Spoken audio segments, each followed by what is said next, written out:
चर्चा सरकार आणि एकूण निवडणुकीवर सुद्धा चर्चा करण्यासाठी आजची बैठक आयोजित केलेली आहे.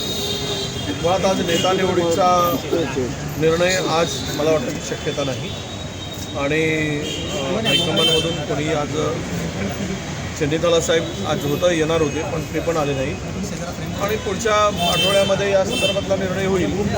आज चर्चा काय होते मलाही माहीत नाही चर्चेचा, पण आपण सगळे आमदार एकत्र नवनियुक्त आमदार एकत्र बोलवण्याचा निर्णय प्रदेशने घेतला, त्यामुळे सर्व आमदार आता उपस्थित आहेत. आज चर्चेमध्ये काय होतं मला माहीत नाही. अंबादास दानवे यांनी म्हटलं आहे की सोमवारावर लढाईचं आमची अनेकांची इच्छा होती. नाही, आता महाराष्ट्रातील एकूण राजकीय परिस्थिती, आता निर्माण झालेली परिस्थिती, जे आलेले निकाल, या सगळ्यांचं विश्लेषण आता आम्ही करू, याचा आम्ही मंथनही करू आणि यानंतर आम्ही खरं तर आघाडीमध्ये नुकसान झाला, फायदा झाला, ही पण त्यांची इच्छा आहे, तशी आमची पण इच्छा होती. त्यामुळं हा इच्छेवरचा विषय नाही. आम्ही आघाडी म्हणून लढलो आणि आघाडी म्हणून लढल्यानंतर निकालानंतर त्यांनी काय करायचं तो त्यांचा निर्णय आहे.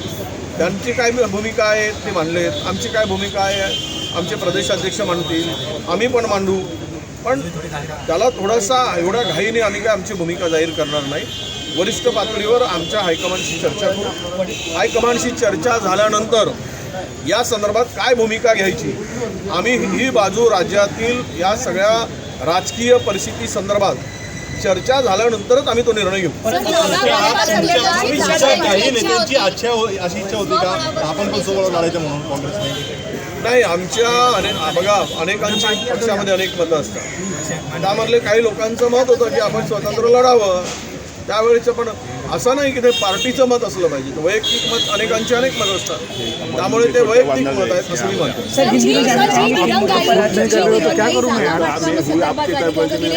3 महिने निवडणुकीच्या आधी जागा वाटप झाली, याचा परिणाम दिसतोय का? जे आतले कल होते अंतर्गत ते पण समोर आले. हे बघा, या जर तरच्या गोष्टी आहेत. या मुळात हा निकाल जनतेचा आहे का, जनतेचा कौल आहे का, हा खरा प्रश्न पडतोय. अजूनही महाराष्ट्रातील जनता आपलं स्पष्टपणे म्हणजे मी तर हे म्हणेल की ते ओरडून सांगत आहे की आम्ही दिलेला कौल नाही. हा कोणाचा कौल आहे? हा ईव्हीएमचा कौल आहे का?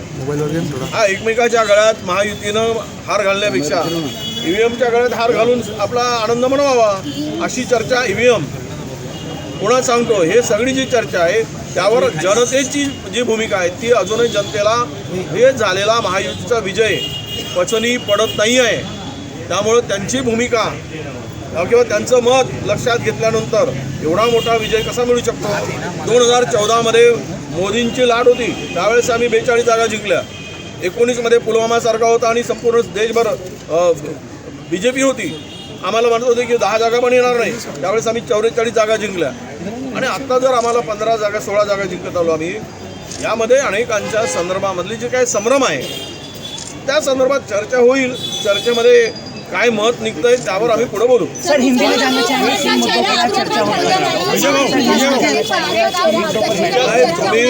तुम्ही विचारताय नेतृत्व बदलाचा संदर्भातला जो काही निर्णय आहे तो हायकमांडच्या संदर्भात आहे, ते मला विचारून काही उपयोग नाही. हे बघा, त्या संदर्भात माझं मत विचाराल तर मला वैयक्तिक मत माझं काही नाही. पार्टीचं जे मत असेल तो निर्णय आम्हाला मान्य असेल. चर्चा जी आहे, एकंदरीत चर्चा जी आहे की ईव्हीएमवर जो तुम्ही आक्षेप घेत आहे, देवेंद्र फडणवीस म्हणतात की कोर्टाने ही भूमिका स्पष्ट केली आहे की ईव्हीएममध्ये कुठल्याही प्रकारचा घोळ झाला नाही.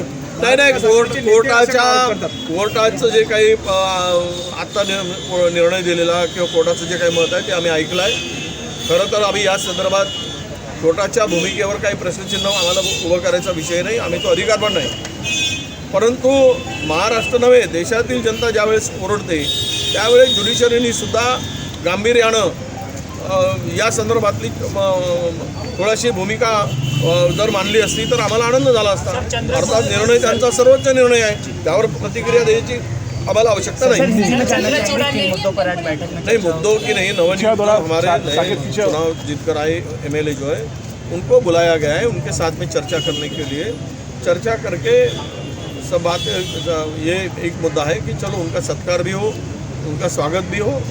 और दूसरी बात इम्पोर्टेंट है कि ये जो इलेक्शन हुआ है वो इलेक्शन में थोड़ा किस वजह से हमें इतना बड़ा नुकसान उठाना पड़ा, क्या बहुत बड़ा जो महाराष्ट्र में ये हमारे खिलाफ में केवल रिजल्ट आया है, उस बारे में भी हम लोग चर्चा करेंगे।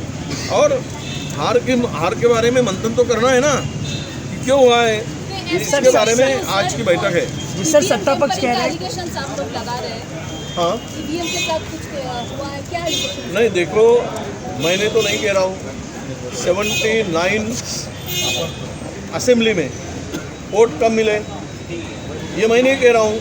काउंटिंग के बाद में उसको मैच नहीं हो रहे और कुछ 34 या 32 या ऐसे कुछ इसमें ज़्यादा वोट मिले, मतलब 100 के आसपास कॉन्स्टिट्यूंसी में वोटों का तालमेल ही नहीं है। फिर ये करेक्ट कार्यक्रम क्या हुआ है, करेक्ट कार्यक्रम किया गया या ये करेक्ट नहीं है, इस बारे में जो है वो लोगों की भावना है, वही हमारी भावना है। जनता जब चिल्ला के कह रही कि हमारे ये निकाल हमने मैंडेट दिया नहीं है, ये हमारा नहीं है, ऐसे लोग बोल रहे हैं, हर गांव से ये प्रतिक्रिया आ रही है। हाँ सर, सत्ता पक्ष कह रहा है कि हार हजम नहीं हो रही, इसलिए ईवीएम नहीं ठीक है, वो तो वो उनका तो वही कहना होगा ना, कुछ भी करके वो चुनाव जीतने के बाद में यही कहेंगे। अरे 2019 में भी भारतीय जनता पक्ष को 105 जगह मिली, 132 जगह कैसे मिलती है? सरकार के खिलाफ में बड़ा आक्रोश था, किसान परेशान था, महिलाएं परेशान थी, महंगाई ने मार सहन नहीं हो रहा था, कानून सुव्यवस्था की धज्जियां उड़ चुकी थी। कौन था? एमएसपी ने। उनका स्वागत भी हो।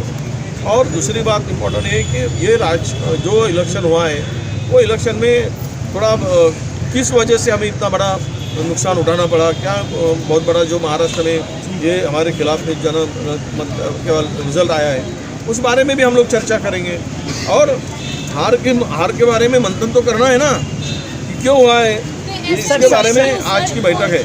सर सत्ता पक्ष कह रहा है एलिगेशंस आप लोग लगा रहे हैं, हाँ ईवीएम के साथ कुछ हुआ है क्या? नहीं, देखो मैंने तो नहीं कह रहा हूँ, 79 असेंबली में वोट कम मिले ये मैं नहीं कह रहा हूँ।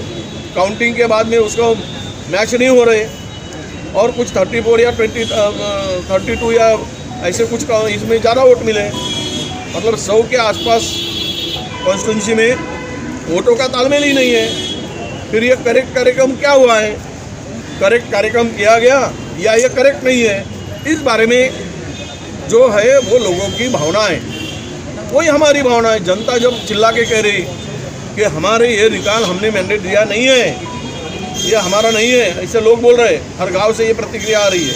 हाँ सर, सत्ता पक्ष कह रहा है कि हार हजम नहीं हो रही, इसलिए ईवीएम नहीं ठीक है, वो तो वो उनका तो वही कहना होगा ना, कुछ भी करके वो चुनाव जीतने के बाद में यही कहेंगे। अरे 2019 में भी भारतीय जनता पक्ष को 105 जगह मिली, 132 जगह कैसे मिलती है? सरकार के खिलाफ में बड़ा आक्रोश था, किसान परेशान था, महिलाएं परेशान थी, महंगाई ने मार सहन नहीं हो रहा था, कानून सुव्यवस्था की धज्जियां उड़ चुकी थी। कौन था? एमएसपी नहीं मिल रहा था, यहाँ पे बेरोजगार भटक रहा था रास्ते पर। ये सब बातें सरकार के खिलाफ में थी, लेकिन फिर भी इतने रिजल्ट आने के बाद तो लोगों की शंकाएं बढ़ती है। शरद पवार साहब इससे इनकार करे कि ईवीएम पे शक नहीं कर। पैनल भी निर्णय है, उनके स्टेटमेंट आपने फिर से पढ़ो, क्या बोला है पवार साहब ने। सर मुख्यमंत्री के चेहरे पर अभी तक निर्धारण नहीं हो पा रहा नहीं, वो उनका काम है, उनका अधिकार है, हम लोग उसके बारे में कमेंट करने का अधिकार है। है।